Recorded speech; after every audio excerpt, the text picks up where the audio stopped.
The silence in the chamber was broken by the sharp, rhythmic ticking of a clock on the back wall. The mayor shifted his weight, his eyes darting between the cold, imposing troubleshooters and the clear, logical data Robert had just presented. Mr. Mayor, one of the men in the suit interrupted, his voice smooth and oily, Mr. Towers is presenting a theoretical model. Our city code is designed for proven, tangible safety. Robert stepped forward, his shadow looming over the council table. Proven? He asked, his voice low and cutting. You call the last decade of rolling brownouts proven safety? My model doesn't rely on theory. It relies on the basic physics of load and distribution. It works because it refuses to hide the truth about capacity. Minnie stood beside him, her gaze steady as she looked at the council members. We aren't here to argue codes. We are here to fix a system that is failing the people who live here.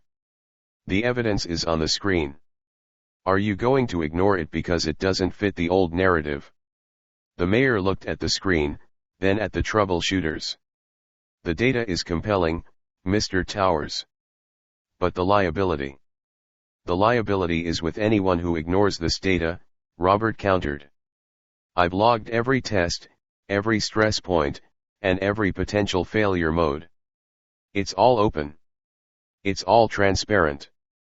The old system relied on secrecy to hide its flaws. We rely on honesty to fix them. A council member, a woman who had remained quiet throughout the debate, leaned into her microphone. Mr. Mayor, the public demands a solution.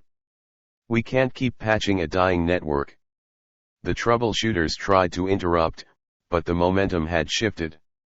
The council members were tired of the political maneuvering, and they were hungry for a result they could point to as a success. We will take a recess, the mayor announced, his voice sounding strangely tired.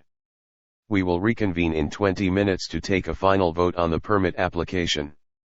Robert, Minnie, and Virginia walked out into the hallway. They were surrounded by reporters, their flashes blinding in the dimly lit corridor. Do they have the guts to do it? Virginia whispered, glancing back at the doors. They have the pressure, Robert replied. And that is sometimes better than courage. Minnie took his hand. You handled them, Robert. You didn't give them an inch of room to lie. I just spoke the truth, he said. It's amazing how much power it has when you finally decide to use it. They stood in the hallway, the air humming with anticipation. They had brought the fight to the center of the city's power, and they were holding their ground.